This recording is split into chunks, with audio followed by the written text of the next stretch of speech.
Yo la relación con las provincias recién, para mí comienza en 1995, no en el periodo que vos estás señalando, que es un periodo anterior en que yo estaba en la Secretaría Legal y Técnica, con lo cual no tenía, es decir, no tenía contacto con la decisión política de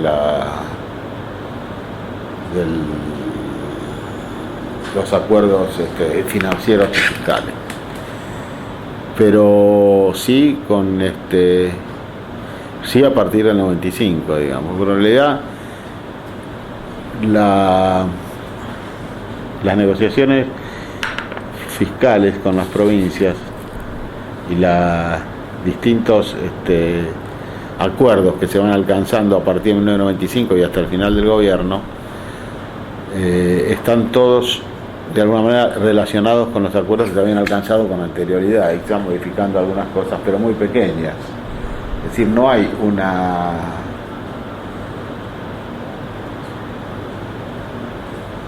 una sustancial renegociación de estos aspectos. Siempre uno de los temas conflictivos fue las transferencias que se realizaron a las provincias y si realmente esas transferencias tuvieron o no una contrapartida presupuestaria. ¿Cierto? Por ejemplo,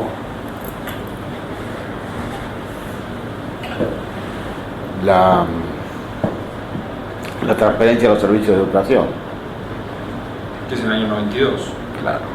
Entonces siempre se seguía discutiendo, a pesar del 95 en adelante también, si se transfirieron con sus correspondientes partidas o si el Estado se limitó a transferir los servicios sin la correspondiente recursos.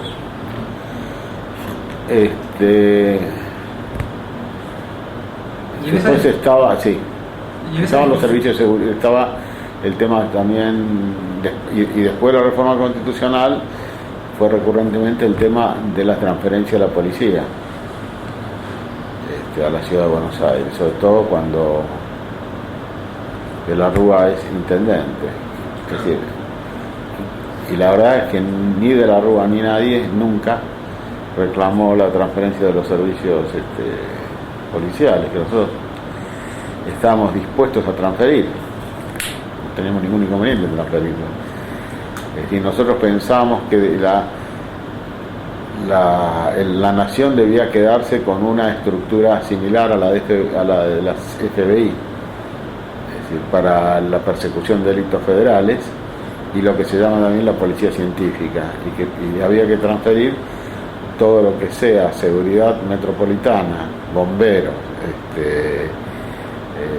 robos y hurtos, investigaciones metropolitanas a la ciudad de Buenos Aires. Lo que pasa es que la verdad es que todos los políticos de la ciudad de Buenos Aires hablaban de que querían, pero no, en verdad nunca la quisieron, porque no querían asumir la responsabilidad aún hoy no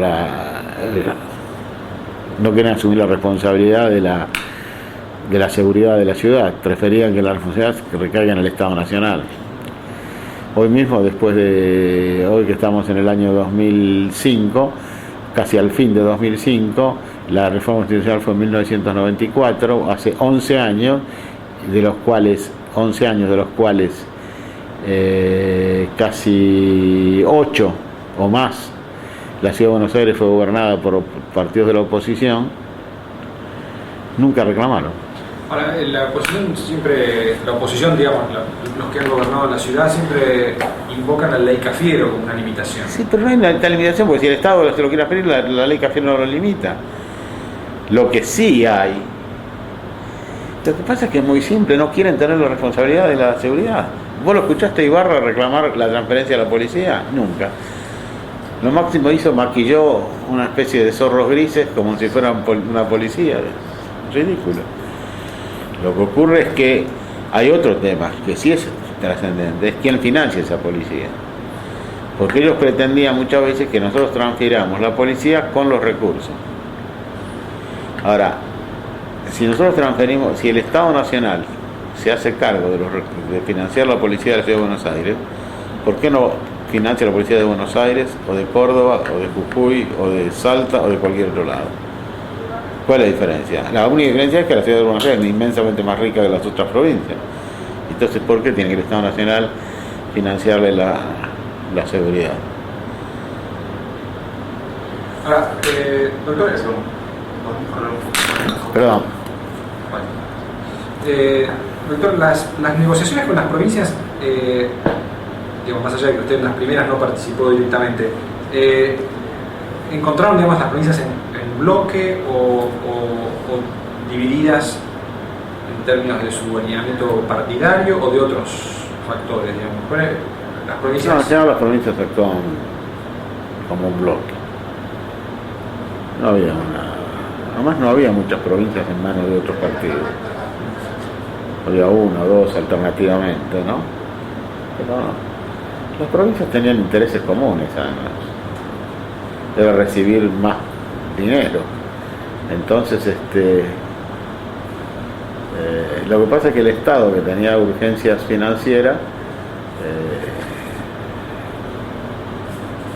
conseguía a través de promesas de un mayor reparto la sanción de instrumentos tributarios que le permitían superar la crisis.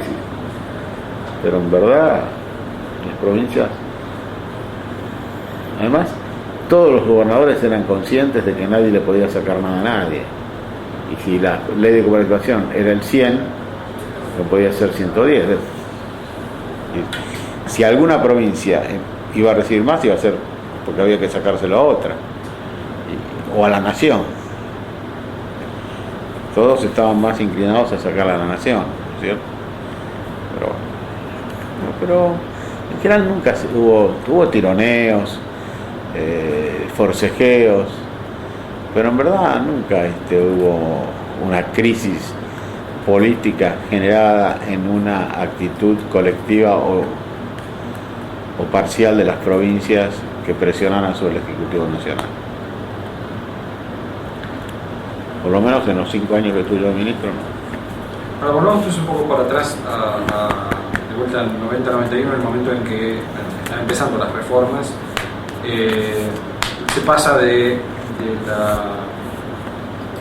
pasar por el Ministerio de Salud, y después Subsecretaría General y Secretaría General Legal y Técnica. Secretaría Técnica.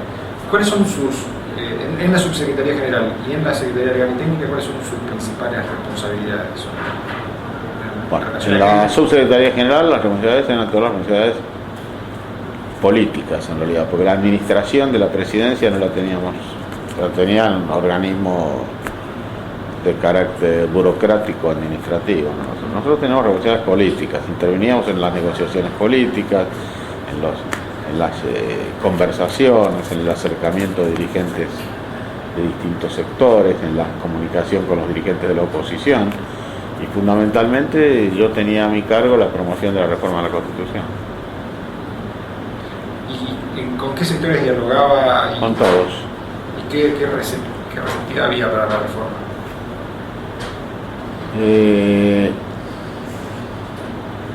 Bueno, por ejemplo, con los sectores provinciales, en general había los partidos políticos provinciales, en general había una buena recepción.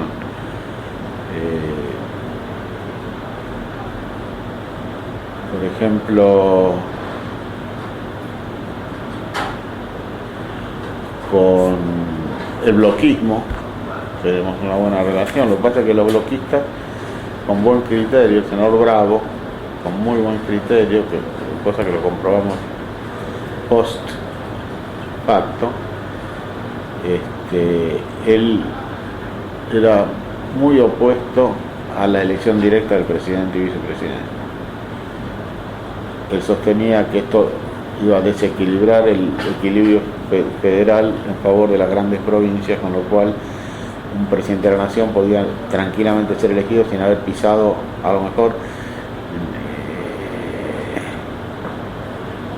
ni 18 de las 24 provincias, es decir, haciendo campaña solamente en Buenos Aires, Córdoba, Mendoza, Santa Fe y Entre Ríos, digamos, y Capital. Y el resto de provincias puede no pisarlas nunca, que nunca iba a tener ningún problema. En cambio, cuando la elección es indirecta, siempre la presencia de las provincias tenía mucho más peso específico, ¿no? La incidencia. Los radicales estaban en contra en general de la reforma constitucional, pero no tenían una política consistente para estar en contra, porque no tenían argumentos para estar en contra. La realidad, porque ellos lo habían promovido en la época de Alfonsín desde el Consejo de la Consolidación para la Democracia, y nosotros estábamos recogiendo algunas de las reformas que ellos mismos habían propuesto. Como no tuvieron consistencia en lo de la Corte, si ellos eran los que habían propuesto la ampliación de la Corte, en su momento lo había propuesto Alfonsín. Entonces era muy endeble la postura radical, muy endeble. Ahora, yendo a la cuestión primero de las provincias, ¿no había tensión también dentro del peronismo respecto de ese cambio de elección directa a elección directa? No, el peronismo quería... de provincias también iba a ser afectado. Sí, pero el peronismo no lo veía. El único que lo vio con mucha claridad fue el senador Leopoldo Bravo. No veía su propio interés, digamos, era no ver su propio interés. No ver su propio interés. Pero lo que pasa es que para el peronismo la elección directa del presidente había estado ya en la Constitución del 49, era una especie de eslogan, es como... Los eslogans privan de reflexión y contenido a la realidad sobre la que operan. Es lo mismo que otros... La lista sábana, por ejemplo, cuando hablan de la lista sábana, si usted escarba un poco y pregunta ¿de qué estamos hablando? ¿Cuál es el tema de la lista sábana? Y nadie sabe. Es decir, porque usted puede hablar de lista sábana en Buenos Aires, Capital Federal, y parar de contar. Porque en Córdoba, en Mendoza y en Entre Ríos, por ejemplo, que son provincias grandes, usted ponele que elige 4 o 5 diputados por vez. Quiere decir que ¿qué lista sábana hay? 4 o 5 diputados, usted los puede conocer perfectamente. Es distinto cuando usted elige 35 diputados, como en la provincia de Buenos Aires. Entonces dicen, hay que eliminar la lista sábana. La lista sábana va a haber en Jujuy que eligen 3 diputados. ¿Cuál es la lista sábana? El gran problema, dice la prensa, es la lista sábana. ¿Y el gran problema dónde? En Buenos Aires era el gran problema. Ahora, yendo ahora a la cuestión de los radicales. Los radicales habían promovido una reforma constitucional y ustedes retomaban ese tema, pero Alfonsín se había comprometido, había anunciado que él no iba a participar de la reelección. Sí, acá había una diferencia, ¿no? Sí. Eso no era un motivo suficiente. No, porque nosotros hicimos una campaña bastante, no está bien que yo lo diga, pero bastante inteligente en materia de reelección. ¿Por qué? Primero porque el mundo estaba lleno de antecedentes constitucionales sobre el tema de la reelección. En segundo lugar, porque había argumentos muy fuertes a favor de la posibilidad de la reelección. Es decir, por ejemplo, decía, bueno, Macanudo, ¿qué problema tiene si el presidente no lo va a reelegir la Constitución? Lo va a reelegir una elección popular si es que lo reelige. Es decir, no había muchos argumentos. No te olvides vos que la Constitución de los Estados Unidos, de la cual la nuestra es una copia, no sé si buena incluso, pero es una copia, en gran parte, originalmente no tenía límite a la reelección. Cuando la copiamos nosotros no tenía límite a la reelección. Nosotros le pusimos límite a la reelección por el antecedente de Rosas. Después la Constitución de los Estados Unidos se reforma en 1945-46, después de la muerte de Roosevelt, porque Roosevelt llevaba 4 elecciones, 4 periodos, murió al principio del 4º. Entonces los americanos dijeron no, más de 2 no. Pero hasta ese momento era indefinida la reelección en Estados Unidos. Realmente no había muchos argumentos en contra de eso. Entonces, otra de las cosas que decían era que facilitaba los regímenes autoritarios, ¿cierto? Y eso también es una estupidez, porque la Argentina no había tenido reelección y estaba plagada de regímenes autoritarios, hasta militares, eso no le impide que haya reelección o no reelección. Pero había un problema en el hecho de que Menem había sido electo por 6 años. Por 6 años, ¿no? Ese era un obstáculo, por eso, una contradicción. Sí. No, una contradicción, porque Menem cumplió su primer mandato y después se le autorizó uno más de 4 años para el caso de que lo obtuviera, ¿no? Los radicales pusieron muchas condiciones, ¿sabes? Entre otras... Antes de entrar a la negociación... Maxi. Antes de ir para la cuestión del pacto de Olivos y de la negociación en sí, ¿cuál era la posición de otros posibles aspirantes a la presidencia dentro del peronismo o de la coalición de gobierno? Porque Cavallo y Duhalde me imagino que no tenían mucho interés en que se habilitara la reelección, por lo tanto... Duhalde tuvo una posición inteligente en esto. Creo que no me consta, no escuché la conversación ni sé el tenor de la misma, pero lo que se decía en fuentes habitualmente bien informadas, como dicen los periodistas, era que Menem le había dicho a Duhalde que el próximo turno iba a ser de él. Simplemente que cuando llegó ese próximo turno tampoco iba a ser de él. Creo que eso provocó bastante la reacción de Duhalde, ¿no? Cuando Menem intentó la segunda reelección. O sea, había un compromiso de... Dicen, no me consta. Eso es lo que se decía en aquel momento. Y Duhalde bien, lo aceptó y bueno, colaboró bueno, él consiguió su propia reelección cuando hizo la reforma de la Constitución de la provincia de Buenos Aires. Y Cavallo porque desde el 91 y con el éxito de la convertibilidad se perfilaba como posible también... Sí, pero no era muy serio eso. No era una cosa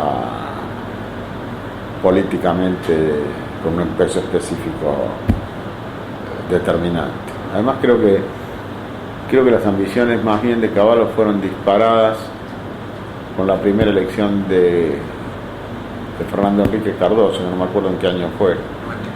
94. Recién ahí creo que 92 fue. 92 no sé. Pero, 94 creo. Que está ahí cuando este hombre percibe que si Fernando Cardoso había sido un exitoso ministro de Economía del presidente saliente, pudo llegar a la presidencia porque no podía llegar a él. Hizo ese tipo de extrapolaciones no siempre muy razonables, ¿no? Pero no fue ningún inconveniente. Y el pase de Duhalde a la provincia, ¿no? En el 91, y la decisión de dejar a Menem sin vicepresidente, permite a Duhalde construir un poder propio. Yo creo que en eso... esa decisión? Porque yo creo que Menem era un tipo extremadamente confiado y generoso en él. Es decir, Menem prefería tratar con gente que tuviera poder político y no con gente que no lo tuviera. Es decir, creo que usted puede, con quien no tiene poder político no puede negociar ni acordar nada. Con quien tiene poder político sí. Creo que esa era una de las pautas que tenía Menem en sus negociaciones políticas. A Menem no le molestaba que Duhalde construyera un poder político. Probablemente fue otra de las piezas por las cuales Duhalde apoyó la reelección primera. Y además, no solo eso, sino que conjuntamente con la gobernación él obtiene el fondo de reparación del conurbano, que es una suma equivalente creo que a $1 millón o algo así de dólares por día, que era un instrumento poderosísimo que se podía gastar prácticamente sin ninguna restricción importante y que estaba fundado esencialmente en un hecho cierto, aunque bueno, discutible, es decir, Buenos Aires decía que su servicio de salud, de agua, de gas, de cloacas, estaba fuertemente sometido a la presión migratoria interna de las provincias, por lo cual era correcto que la nación le compensara a través del Fondo de Reparación del conurbano, y que sobre todo las corrientes migratorias internas se concentraban en el conurbano. ¿Todo eso? Y esa negociación fue una negociación directa entre Duhalde y Menem. Para que Duhalde aceptara la candidatura. ¿O Pienso que no, pienso yo sí. para que eso fue una de las, esto de alguna manera fue una de las circunstancias que posibilitaron el apoyo de Duhalde a la primera reelección de Menem. Ahora, en la campaña del 91 hay también otras novedades, digamos que tiene la incorporación de algunas figuras políticas fuera del PJ, Por ejemplo, Palito Ortega, Reutemann, Escobar, sí. y una campaña en la cual Menem intervino personalmente. Decisión, digamos, riesgosa de ir a provincias, no todas las provincias, pero algunas en particular, por ejemplo estas, ¿no? San Juan, Santa Fe, Tucumán, más esta alianza, este acuerdo con Duhalde. ¿Cómo se imaginaba en ese momento la construcción de la coalición en el peronismo? ¿Se imaginaba que iba a quedar todo el peronismo adentro, que había gobernadores que podían tener cierta... Siempre se trabajó sobre la hipótesis de todo el peronismo adentro. Y creo que Menem fue uno de los primeros políticos con la fina sensibilidad que lo caracterizó en el tiempo pasado, política. Fue uno de los primeros políticos que percibió que la sociedad buscaba referentes para la política que no vinieran de la política. Y ese es el empresarios exitosos, cantantes exitosos, deportistas exitosos. Es decir, creo que Menem percibió que la sociedad argentina estaba buscando referentes exitosos fuera de la política. Y efectivamente tenía razón. Ahora, ¿no hay una tensión entre esa búsqueda de nuevos referentes y mantener unido al peronismo? No, porque la fórmula, la conducción de Menem había... es decir, Menem aprovecha muy bien el éxito económico, digamos, la contención de la inflación, por ejemplo. Hoy estoy escuchando todas las radios, todos los economistas preocupadísimos con la inflación. Yo creo que hay una preocupación cierta, pero además hay una preocupación que reconoce un origen de arrastre, que es el tipo que, como aquel que, como decían, el que se quema con leche ve una vaca y llora. Bueno, acá es más o menos igual. Yo no creo que el escandalete que hay ahora con la inflación se hubiera producido en ningún otro país con los niveles estos de inflación, digamos, que no son tampoco niveles desorbitados. Bueno, para lo que conocemos nosotros. Obviamente para la economía europea el 12% de inflación en un año sería catastrófico.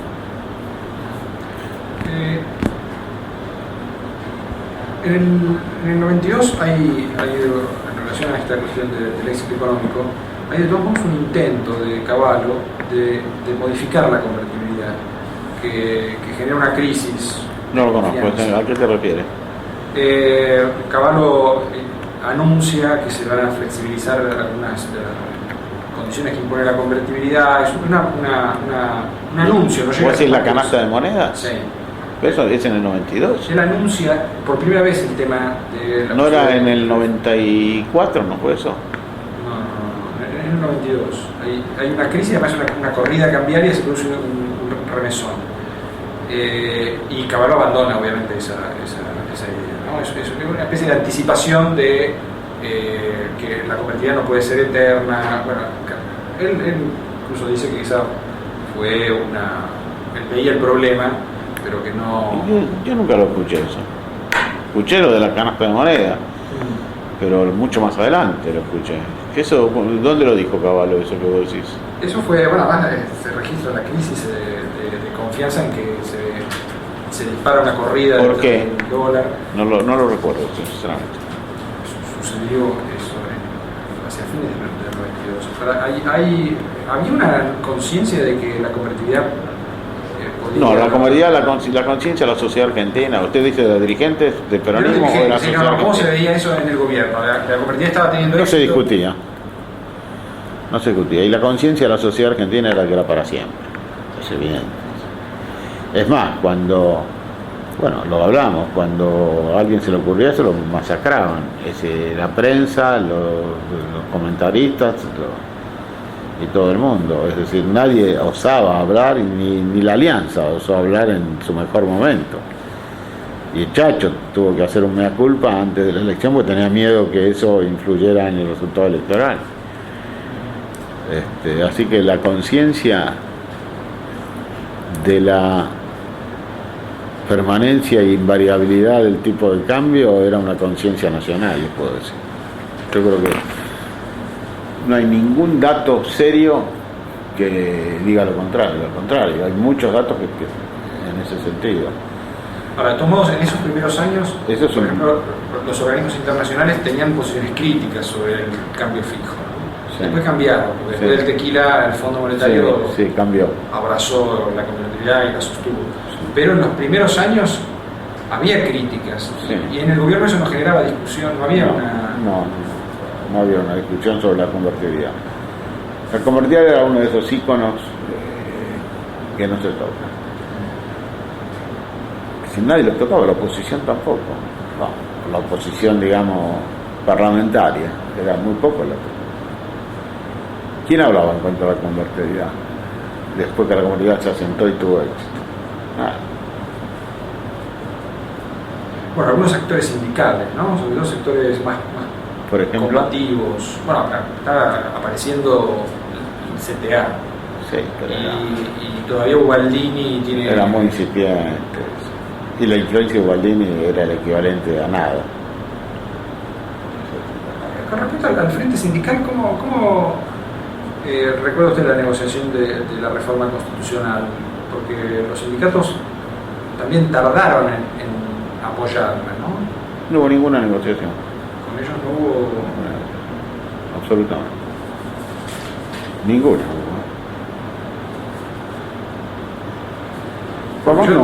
Además no se tocaron aspectos que los pudieran perjudicar en la reforma constitucional. ¿Qué los perjudicaba a ellos?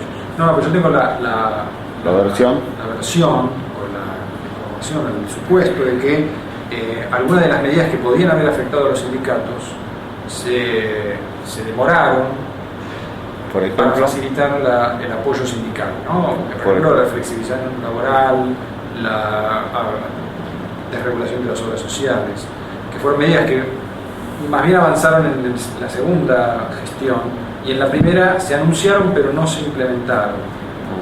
Y eso facilitó o fue parte de una negociación con el Frente Sindical. No. Para la reforma constitucional no. Pero usted es consciente, algunas de esas reformas se moderaron o se postergaron. Algunas se postergaron, otras se moderaron, pero no, yo creo que esto estaba más orientado a satisfacer las instrucciones de Menem, de que él quería las cosas consensuadas, que a otra cosa. Es decir, en la reforma constitucional no se negoció nada. De entrada ellos estuvieron de acuerdo, porque además no había, en el texto constitucional reformado no había nada que los pudiera perjudicar. Absolutamente. Lo que a ellos los perjudica es la conversión productiva, no ninguna disposición de nivel constitucional. No sé si me entendés lo que te digo. Sí, no, yo lo entiendo. De todos modos, está abierta la incógnita de, bueno, en esas tratativas con los sindicalistas respecto de lo que más podía afectar su poder institucional, ¿no? Que va a ser afectado, pero después del 95. Ya venía muy afectado. En el 95 venía muy afectado, en el 94 también. La caída de los cotizantes, la caída de las empresas metalúrgicas, la caída de la construcción. Y en esos términos, antes de pasar al tema de la embajada diferentes ustedes veían ya datos el crecimiento económico es muy acelerado, 92, 93, hasta mediados del 94. Pero ya en el 93, 94 hay señales que la cuestión social se está empezando a deteriorar, está creciendo, aunque crece la economía, crece la desocupación. Muy poco, muy poco. Bueno, ya en el 94 muy llega al 11, 12%.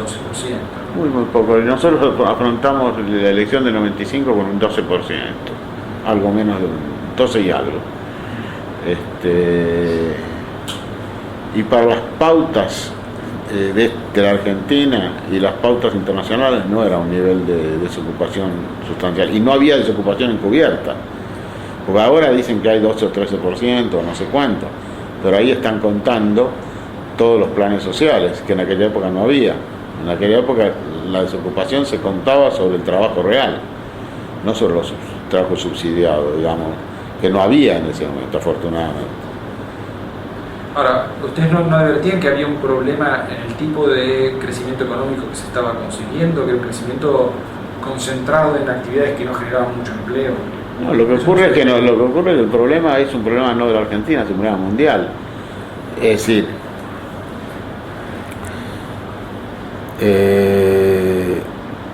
todos los países que van evolucionando al compás de las economías mundiales, o que tratan de evolucionar al compás de las economías mundiales relacionadas con una visión primermundista, digámoslo así, aunque no pertenezcan al primer mundo, tenían ese mismo problema que nosotros. Es decir, ¿cuál es el problema? El problema está en que rápidamente la economía se va transformando en una economía de servicios, y además los modos de productividad moderna que van generando desocupación en la medida en que la Argentina se fue reequipando en forma moderna. Hoy las fábricas argentinas andan fundamentalmente con la capacidad instalada de los 90. Y no hubo otra inversión después. ¿Qué pasa? Que la caída fue tan grande en el 2001, digamos, la crisis del 2001 fue tan grande, que recién en estos momentos la actividad está alcanzando los niveles de ocupación de la capacidad instalada. Ayer me decía un tipo que no se puede sospechar de cabalista, ni de noventista, ni nada, que estuvo almorzando conmigo acá, el señor de Mendiguren, por ejemplo, vicepresidente de la Industrial, que me decía, no, bueno, ahora es el momento de saber qué van a hacer los industriales, porque ahora ya no tienen más capacidad ociosa instalada. Ahora tienen que invertir, van a invertir, y quién lo sabe eso. Pero este es un problema que lo afrontaban todos los países de este tipo, digamos. La modernización de la capacidad productiva de la década de los 90 genera pérdida de empleo y al mismo tiempo genera otros empleos. En el balance todavía no había un equilibrio, pero tampoco era una pauta crítica como fue la que tuvimos acá en algunos momentos en el 2001, 2002, 2003, 2004, o como la que tenemos ahora. Porque si vos contás que el 12 o 13% que dicen que hay de desocupados es con cientos de miles de planes de 150 o 200 pesos, te das cuenta que es ficticio. De todos modos, había ya señales económicas de que el problema de los equilibrios que generaba la convertibilidad era un problema delicado, digamos, ¿no? Había pero una balanza comercial. Pero los sindicatos no ejercitaban presión, porque de alguna manera, por otra parte, la capacidad adquisitiva de la masa salarial era muy superior a la anterior,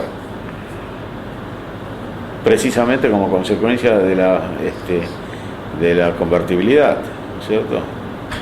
Y esto generaba una capacidad adquisitiva que todavía no fue alcanzada, no fue realcanzada, digamos, ¿no es cierto? Y esto morigeraba mucho. Yo creo que los sindicatos, fundamentalmente, la gran pelea de los sindicatos no era ni siquiera por una puja redistributiva como va a ser ahora, que no va a ser la pelea de los sindicatos, va a ser la pelea de casi todos los sectores sociales, con el agravante que los sindicatos no existen, es decir, que como estructura de contención y orientación de los reclamos no va a existir, con lo cual vamos a vivir una experiencia inédita, vamos a vivir una puja salarial sin que los sindicatos ejerzan su capacidad de orientación y contención. Pero en aquel momento sí la existía, la tenían todavía, y la gran discusión era lo que vos decías, era quién administraba las obras sociales, quién repartía los fondos excedentes. Entonces siempre se repartía, se disputaba los puestos relacionados con esas estructuras, que generalmente Menem se lo daba siempre a los sindicatos. Por ejemplo, el actual secretario, uno de los actuales del secretario tripartito de la CGT, Lingeri, fue durante muchísimos años el administrador de los fondos, de la redistribución de fondos de las obras sociales.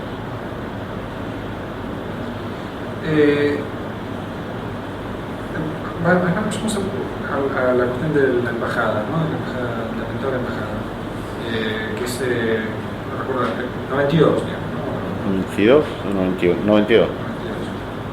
Julio del 92. ¿Cuál fue la repercusión en el gobierno? ¿Cómo reaccionaron ustedes? ¿Y qué hipótesis tenían, digamos, de qué iba a pasar? Mire,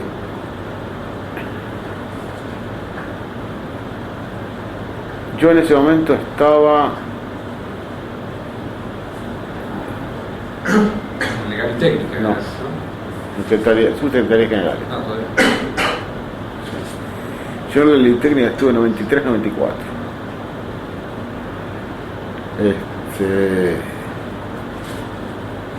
Mire, yo lo que le puedo decir es que yo estaba en ese momento en un estudio jurídico a pocas cuadras de la embajada, cuando sentimos la explosión y nos corrimos hasta la embajada con una de mi secretaria, en un espectáculo realmente dantesco lo de la embajada, además absolutamente sorpresivo, ¿no? Creo que la mayor el impacto sobre el gobierno fue de estupor, simple, lisa y llanamente. Yo llego ahí y me entrevisto con el embajador, que se salvó porque había salido de la embajada pocos momentos antes de la explosión.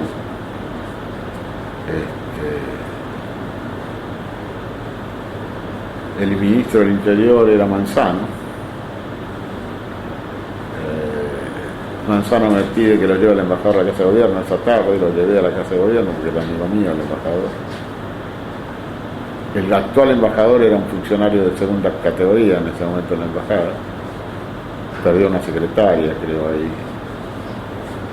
El embajador se refugió en un apart-hotel que estaba ahí a la vuelta, no me acuerdo cómo se llama, sobre Suipacha, creo que hay un apart-hotel que el embajador estuvo ahí, instaló sus oficinas ahí.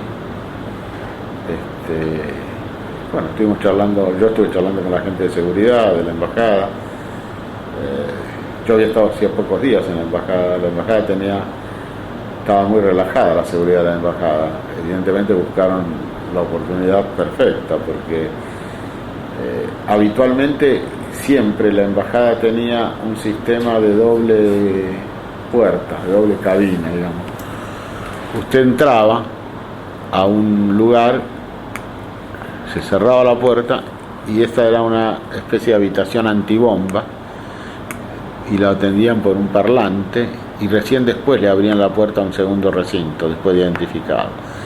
Aparentemente yo cuando la última vez que había estado y no hacía mucho, eso seguía funcionando. Yo ingresé así, identificación, apertura de la segunda puerta y acompañar a ver al embajador, una persona del servicio de seguridad de la embajada. Aparentemente, cuando sucede el atentado, la embajada había iniciado unas refacciones, por lo cual el ingreso no se hacía más por ahí, sino provisionalmente por una puerta lateral.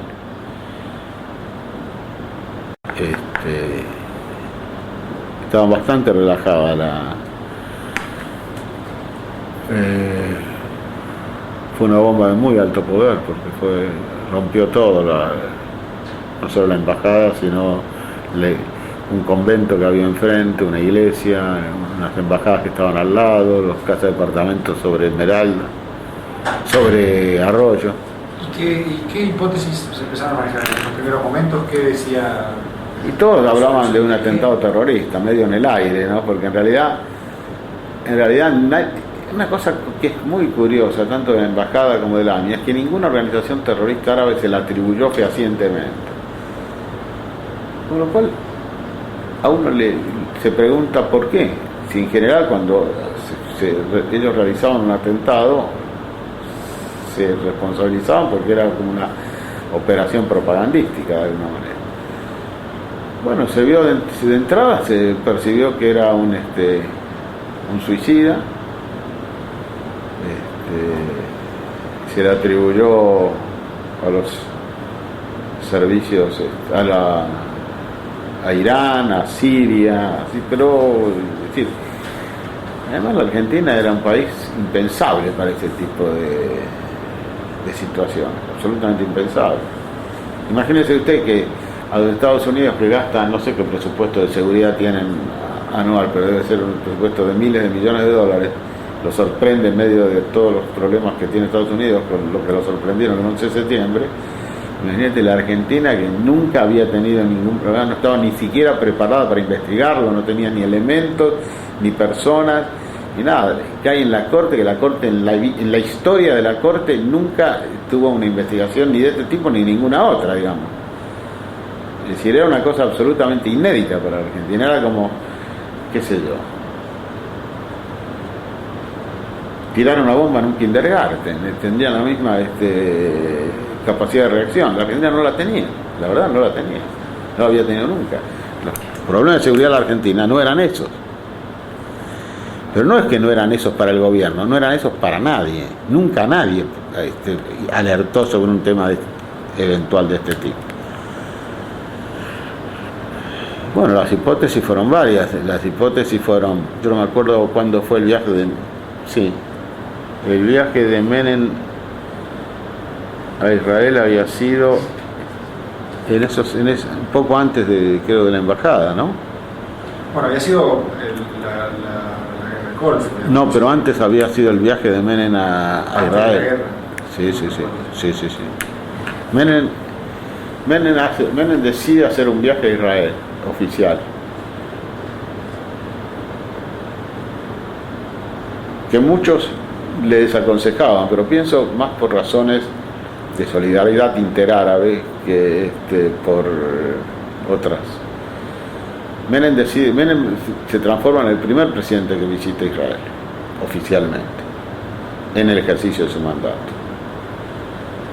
Yo fui con él a Israel en ese momento, y me parece que era en el año 90, debe haber sido 91. Va una comitiva importante de dirigentes judíos comunitarios, encabezados por un dirigente comunitario muy lúcido que se llamaba David Goldberg, que había sido presidente, que era el presidente de la DAI en ese momento. Y Menem es recibido muy bien en Israel. Además, los israelíes estaban muy reconocidos a Menem porque ellos habían tratado durante la presidencia de Alfonsín de llevarlo a Alfonsín. Alfonsín nunca quiso ir, nunca, y no fue, de hecho no fue.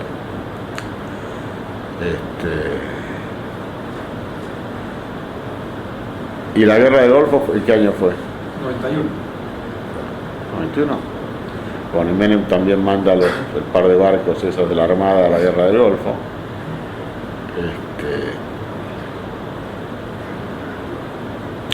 Así que, digamos, la especulación era un poco que era como una especie de castigo por esa política de Menem, que de alguna manera pareciera que hubiera variado las expectativas que tenían algunos de cuál iba a ser la política de Menem en el Medio Oriente, atento a su ascendencia árabe, ¿no? Bueno, la investigación quedó a cargo de la Corte, desde el punto de vista jurídico y desde el punto de vista policial, de seguridad, de la CIDE. Y además de la razón esta de falta de experiencia, ¿cuáles piensa usted que eran otras razones para que no se pudiera avanzar en esa investigación? Y la misma que puede haber tenido Israel para no haber avanzado en 4.000 atentados que tuvo, o la misma que puede haber tenido, es decir, si usted tiene, por ejemplo, Inglaterra. Usted en Inglaterra, los tipos hicieron atentados, a los 2 días sabía todo.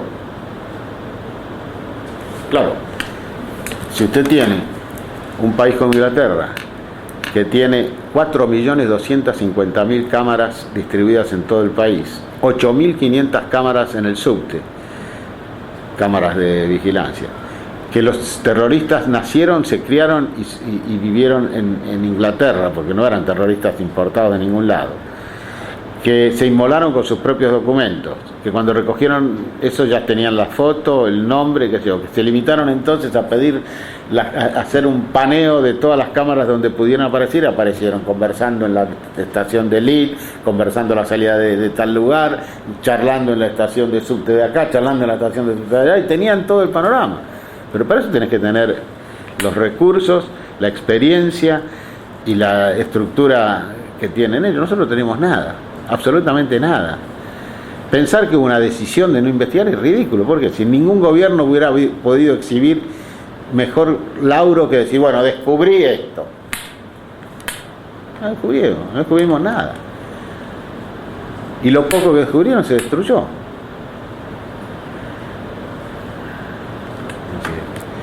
Es el único país del mundo en que se comprueba que un tipo tiene la camioneta donde estalló la bomba, la vendió y no se puede averiguar a quién se la dio.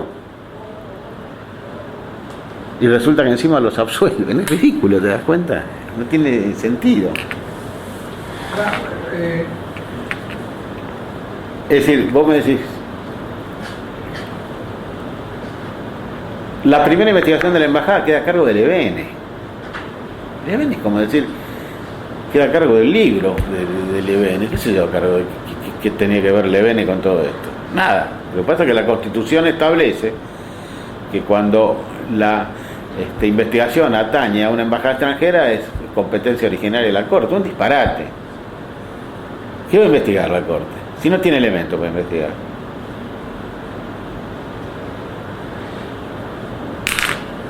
Además, hay una cosa importante, que es que ninguna organización terrorista se hizo cargo del tema. Eso es lo que también obstruyó muchísimo la posibilidad de ¿cierto? De orientar la pesquisa de la embajada. Estamos hablando de la embajada.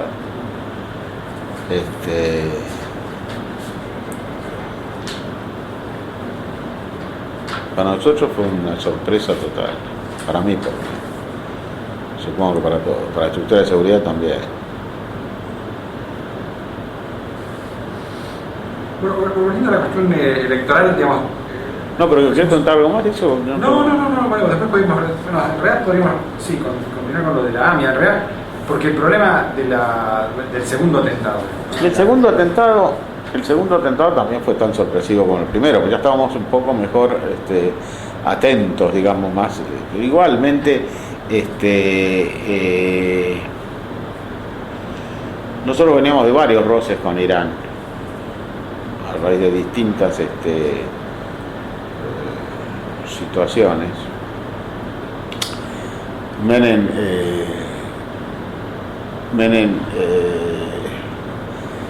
hay una cosa que se conoce poco. Durante el gobierno de Alfonsín acá se hizo un acuerdo secreto con los iraníes y los iraquíes sobre la construcción, que eran enemigos en realidad, pero se hizo con ellos un acuerdo secreto para la construcción de los misiles Cóndor, con gran protesta de Israel, que conocía el tema, porque obviamente acá, secreto que puedas guardar acá es relativo, los servicios americanos también lo conocían, y se realizó una inversión muy importante iraní acá, y se construyó una planta secreta en los faldeos de Córdoba, en la sierra, como parecía la de las películas. Yo la visité, no sé si vos la conoces, una excavación en piedra así impresionante,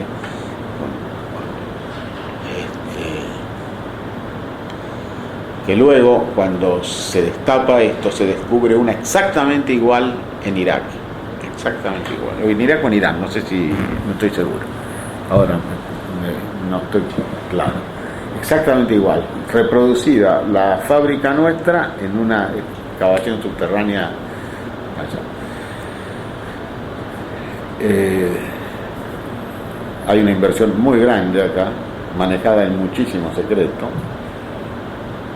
y queda a punto un misil que lo llaman el Cóndor, un misil altamente peligroso para Israel, porque era un misil que alcanzaba los principales centros poblados de Israel desde las fronteras árabes.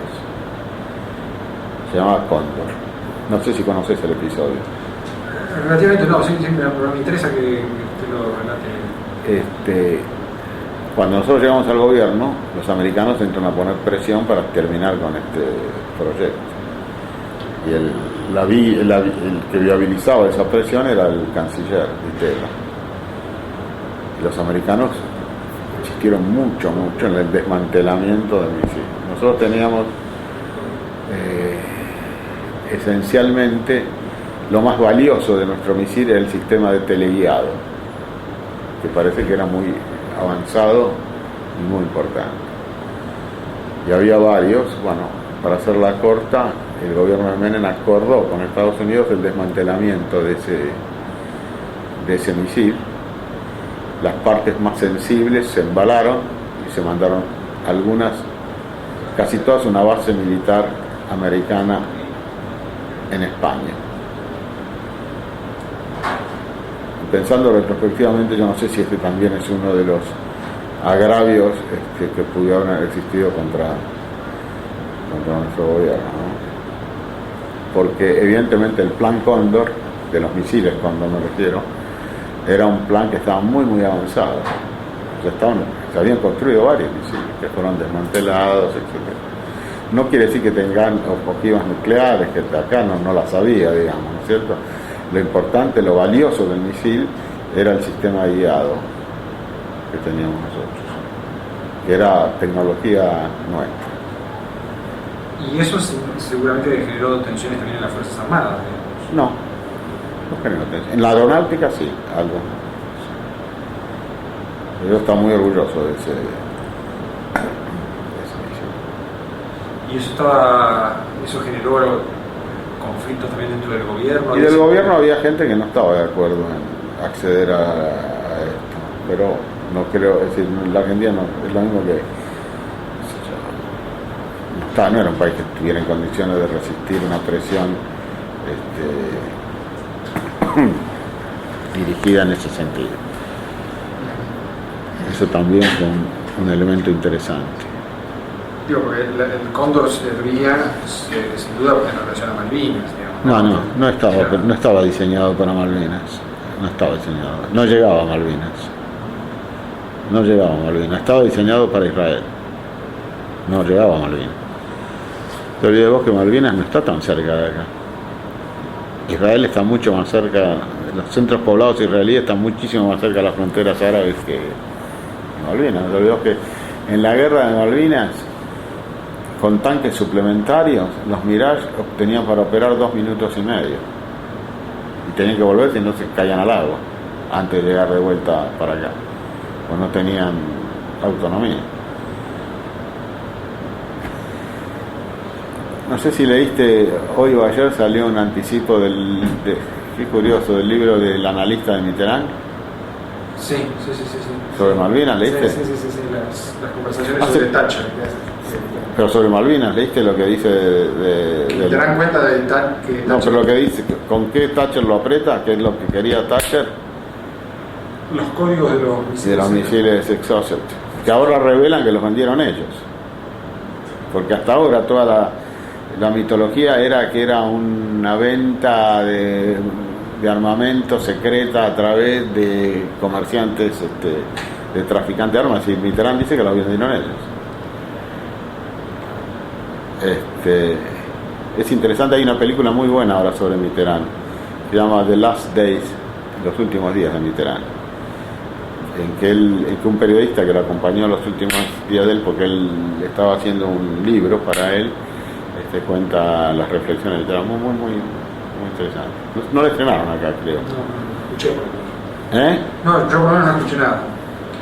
Y cuando se presentó, claro, cuando se presenta este segundo atentado, cuando se presenta el segundo atentado, yo estaba en la Secretaría Legal y Técnica. El ministro del Interior, te digo los minutos del atentado. El ministro del Interior era Rucao, estaba fuera del país, estaba en Estados Unidos. El viceministro del Interior era una persona muy amiga mía, Iribarne, que yo después continúa conmigo, actual ministro de Justicia. Me llama Iribarne y lo primero que hacemos, nos vamos los dos al lugar. Era la embajada por 10. Montaña de escombros, era el olor horrible.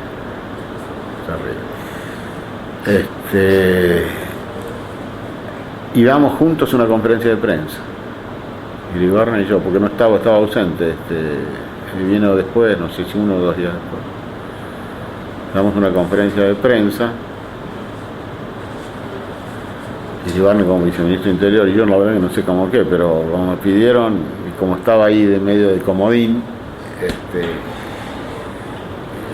yo ya era como candidato a ser ministro de alguna manera por el futuro.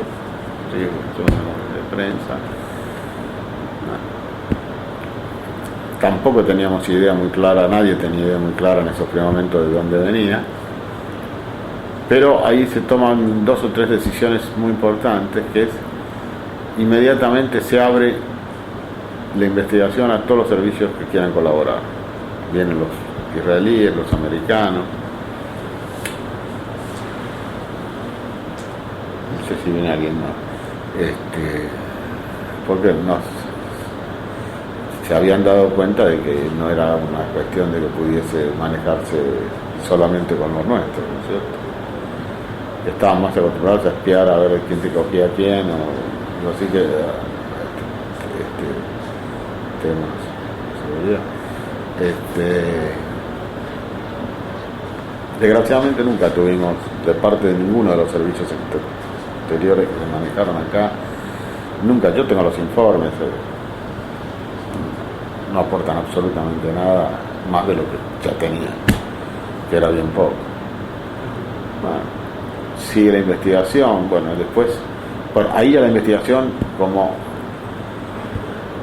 no era una embajada extranjera, recae en un juez federal, era un delito federal, Galeano, recién nombrado, un muchacho que creo que se hacía 3-4 meses que era juez federal, con muy poca experiencia.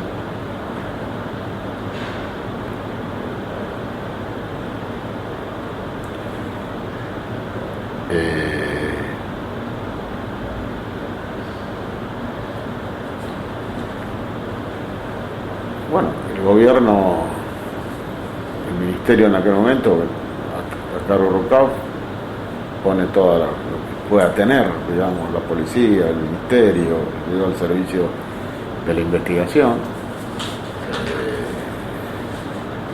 La CIDE toman la posta de la investigación, se hace cargo ellos de la investigación. En realidad, la Policía Federal no actúa como auxiliar de la justicia en ese momento porque la CIDE, por razones de especialización, mayores recursos, etcétera, teóricamente tecnología más sofisticada, toma la dirección de la investigación. Ya cuando era ministro Rucao, todavía.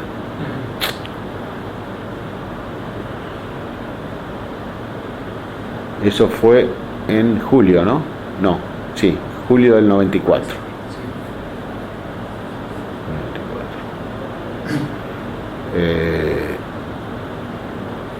Cuando yo llego al ministerio, en enero del 95, me encuentro ya con una investigación ya orientada y monopolizada prácticamente por el Servicio de Inteligencia del Estado con el juez. El servicio de inteligencia del Estado tenía una relación privilegiada con el juez por a través de Anzoátegui, que era de alguna manera quien lo habían recomendado a Galeano como juez.